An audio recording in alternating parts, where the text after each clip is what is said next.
Alhamdulillah nahmaduhu wa nasta'inuhu wa nastaghfiruh wa na'udzu billahi min syururi anfusina wa min sayyiati a'malina may yahdihillahu fala mudhillalah wa may yudlilhu fala hadiyalah. Asyhadu an la ilaha illallah wahdahu la syarikalah wa asyhadu anna Muhammadan abduhu wa rasuluh la nabiyya ba'dah. Allahumma shalli wa sallim wa barik ala rasulil karim wa ala alihi wa sahbihi ajma'in. Qala Allah ta'ala fil Qur'an karim ba'da a'udzu billahi minasyaitonir rajim. Ya ayyuhan nasu budu rabbakumul ladzi khalaqakum wal ladzina min qablikum la'allakum tattaqun. Shadaqallahul azim. Para bapak, saudara-saudara, hadirin kaum muslimin yang mulia. Alhamdulillah kita orang-orang lama dalam dakwah. Di antara kita sudah keluar 40 hari, sudah keluar 4 bulan. Bahkan ada yang sudah berkali-kali 4 bulan, ada yang tiap tahun 4 bulan. Perlu kita memeriksa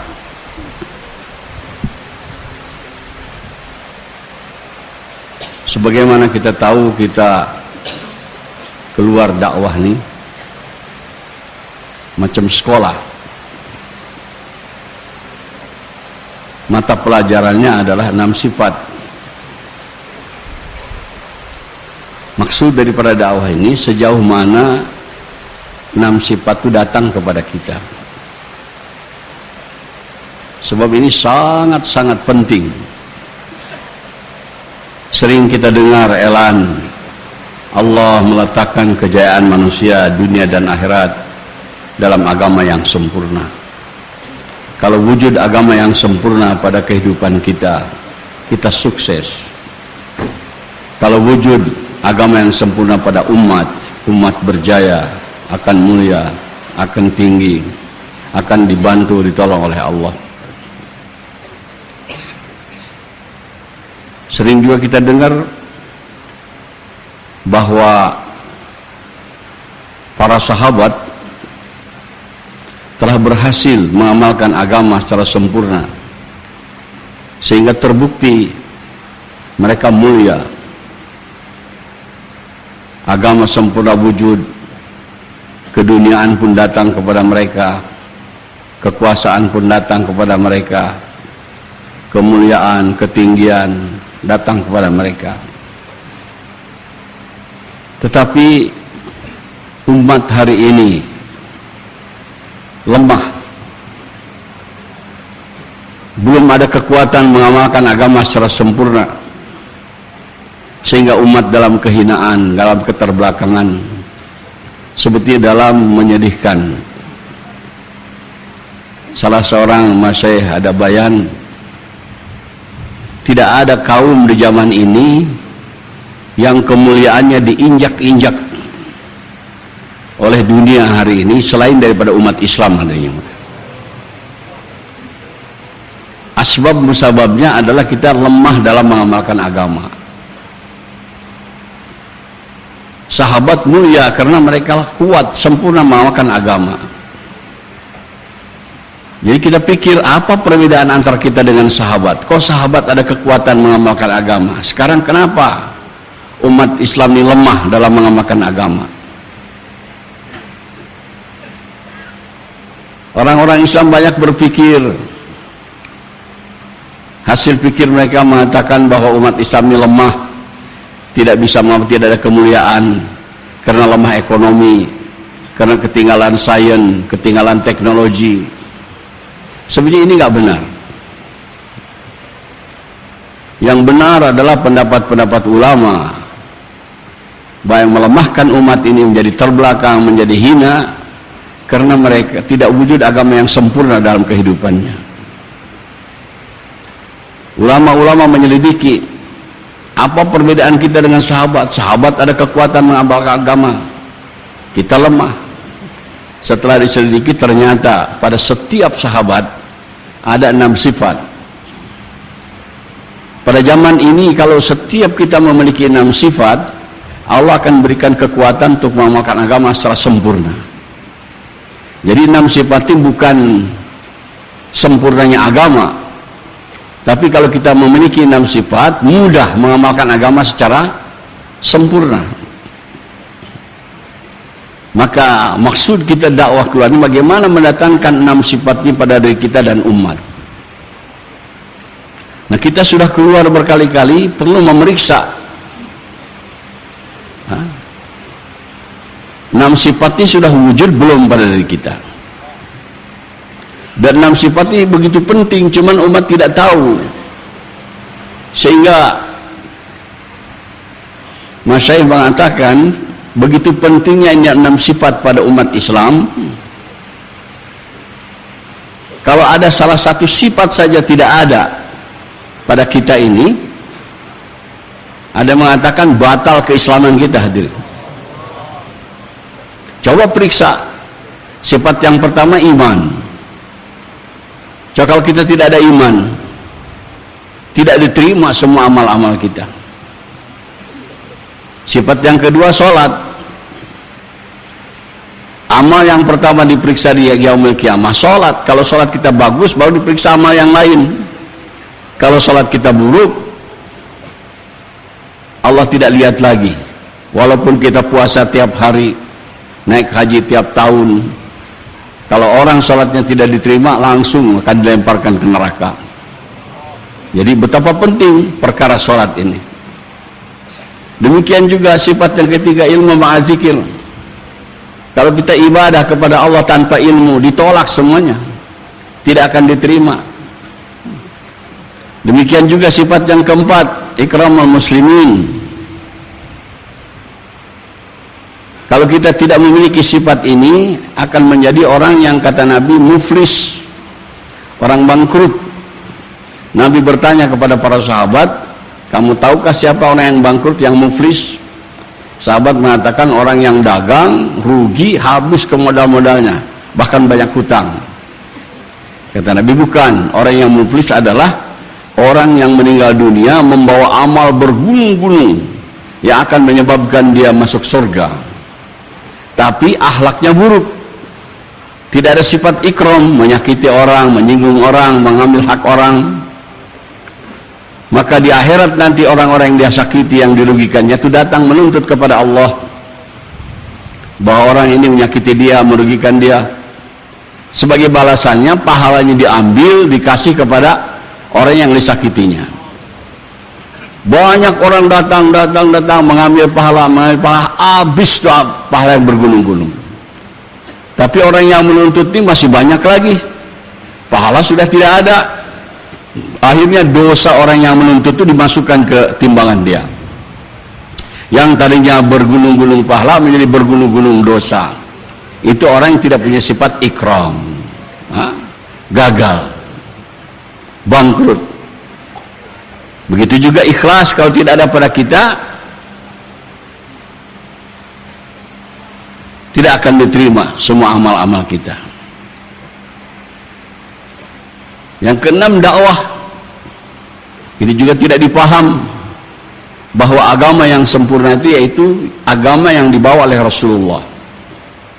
Rasulullah SAW itu mencontohkan agama kepada kita ini ibadah dan dakwah. Tidak ada Nabi mencontohkan ibadah saja. Ibadah dan dakwah. Yang namanya agama itu ibadah dan dakwah yang dicontohkan oleh Nabi. Kalau orang hanya mengambil satu bagian, tidak sempurna. Tidak sempurna. Ibadah wajib, dakwah pun wajib juga. Sebagai hamba Allah kita berkewajiban ibadah.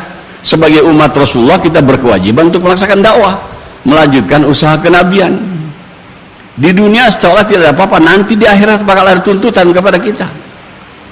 Jadi orang yang tidak dakwah pasti akan rugi. Banyak ayat dan hadisnya perkara ini. Maka penting, hadirin, kita penting bagaimana mendatangkan 6 sifat ini pada kehidupan kita dan umat. Sekarang kita sudah berkorban, berjuang. Boleh memeriksa Sudah ada belum tuh 6 sifat kepada kita? Itu bisa diperiksa. Kata mas saya ada tanda-tandanya. Ada tanda-tandanya. Kalau orang sudah berhasil mendatangkan sifat yang pertama, iman sudah masuk, ada tandanya. Orang yang tanda memiliki 6 sifat itu bukan pandai bayan, pandai mujakarah, tidak. Periksa. Apa tandanya? Orang yang sudah memiliki sifat yang pertama yaitu iman, tandanya katanya, kalau kita macam TV nih, channelnya bukan channel dunia, sudah channel akhirat. Orang yang sudah memiliki sifat pertama ini nggak pikir dunia lagi, tidak takut dengan kesusahan dunia, tidak gairah dengan kemagahan dunia, pikirnya akhirat saja. Itu sahabat begitu, sudah nggak dipikirin perkara dunia itu, mikirnya pikir akhirat, nggak ada channel dunia. Kita periksa diri kita, sudah masuk belum ke channel akhirat? Kalau masih channel dunia, walaupun bertahun-tahun kita keluar, berarti belum berhasil mendapatkan sifat yang pertama ini. Lihat salah satu contoh sahabat, Rabi'ah radhiyallahu anhu. Beliau ahli sufah, orang jobless, nggak ada kerjaan, kerjanya di masjid saja, ikut program-program Rasulullah. Waktu musyawarah diberikan tugas berkhidmat kepada Nabi di waktu malam. Kalau Nabi bangun tahajud, Rabi'ah lah yang menyiapkan segala sesuatunya. Perkhidmatnya begitu baik sehingga Nabi puas. Maka satu malam Nabi menawarkan, dia bilang, ya Rabi'ah, ada keinginan apa engkau? Aku akan bantu kepada Allah untuk berdoa supaya keinginanmu dikabulkan. Ini Rabi'ah orang miskin, nggak ada kerjaan. Ada tawaran daripada orang yang doanya makbul. Mau apa?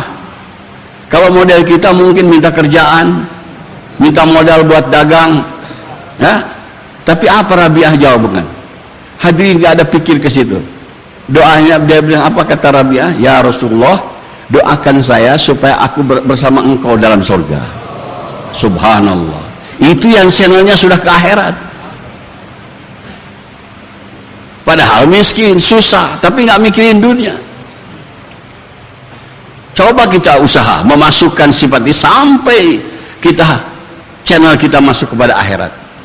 Sudah nggak pikir kepada dunia lagi. Hadirin, sifat yang kedua, salat khusyuk dan hudu. Kita sudah mungkin ratusan ribuan kali salat. Coba periksa, sudah ada belum ini salat khusyuk dan hudu pada kita? Kalau sudah ada, itu ada tandanya juga, yaitu orang yang sholatnya diterima oleh Allah akan tercegah daripada perbuatan keji dan mungkar.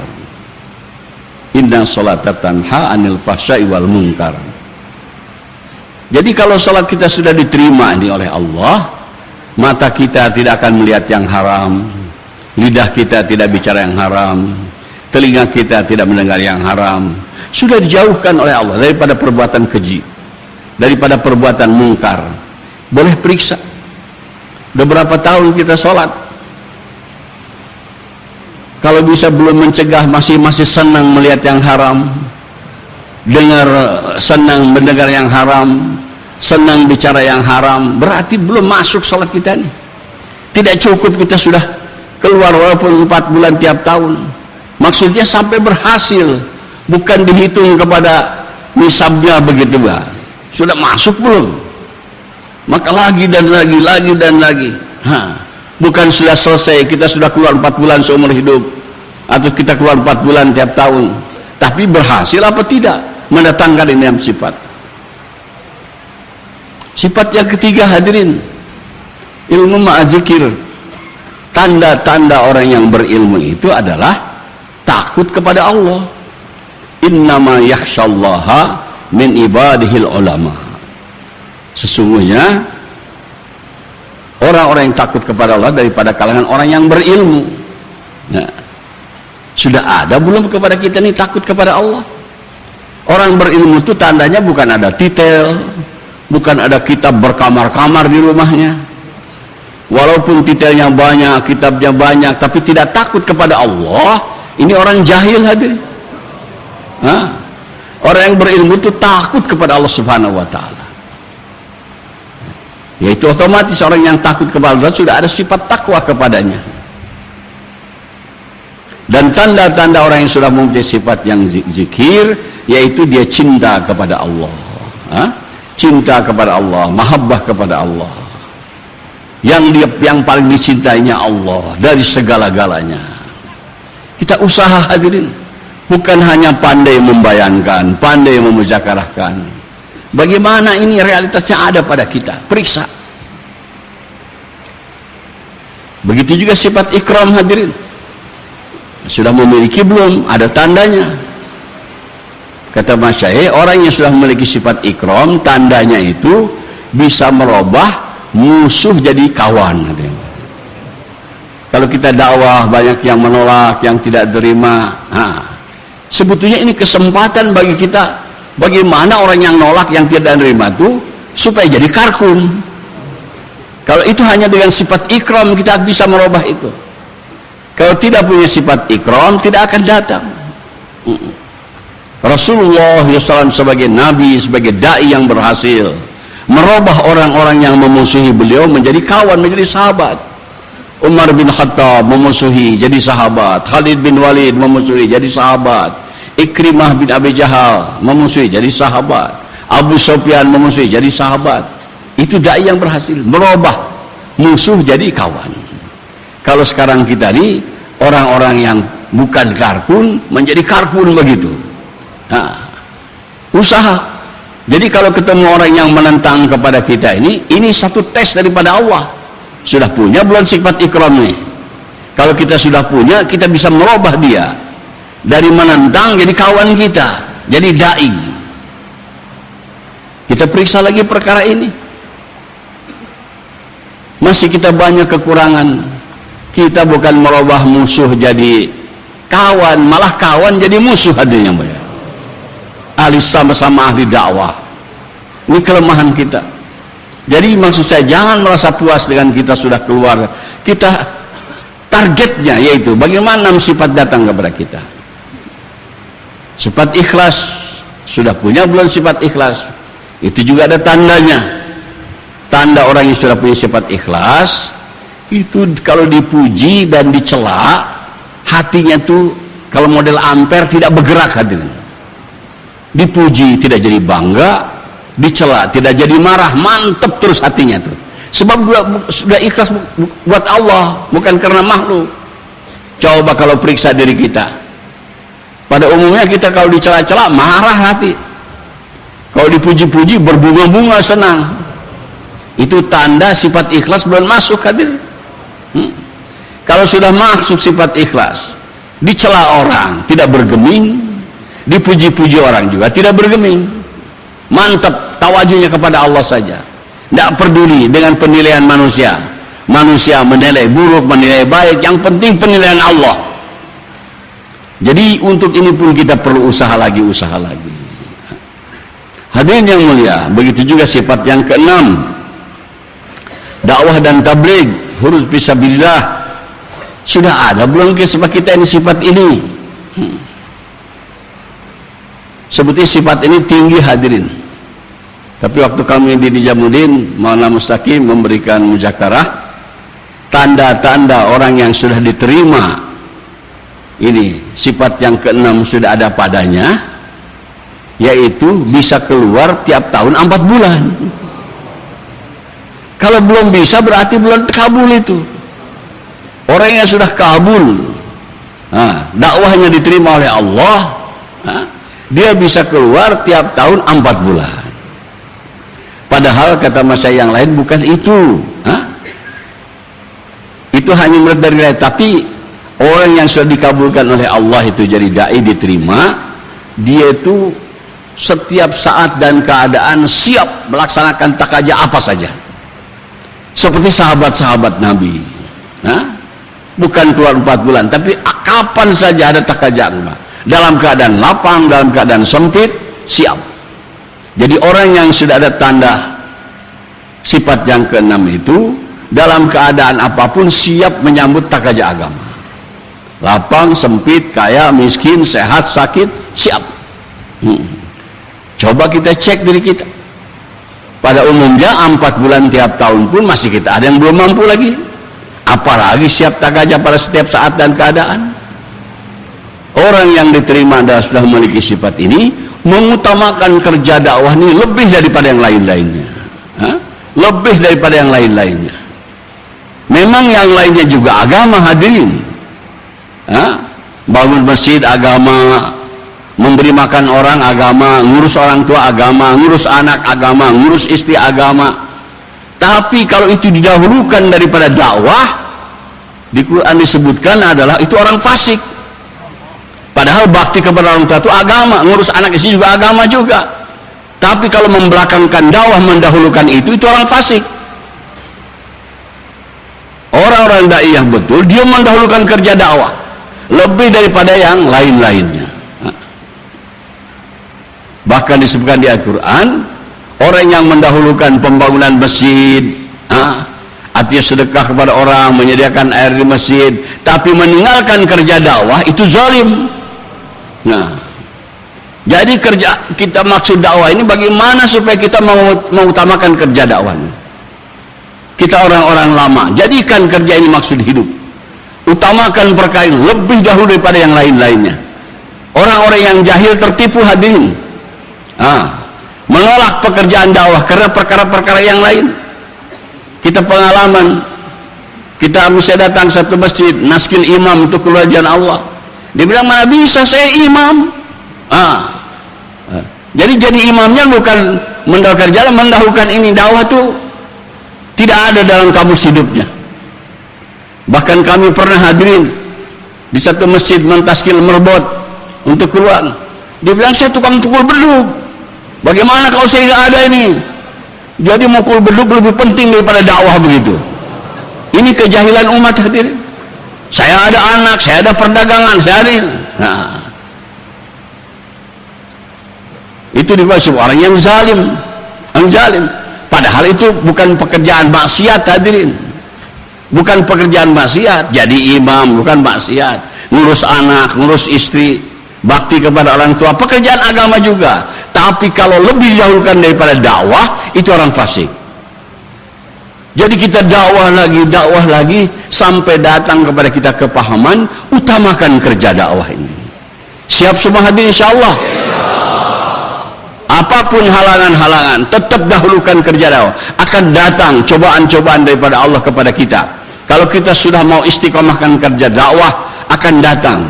Kalau kita mau istiqomah dalam dakwah, misalnya saya akan keluar 4 bulan tiap tahun pada bulan sekian. Nanti akan datang cobaannya pada bulan sekian, itu ada halangan ini, halangan itu. Orang yang lulus tidak peduli, dahulukan daripada kerja dakwah, baru akan diterima di sisi Allah Subhanahu wa taala. Siap hadir semua insyaallah.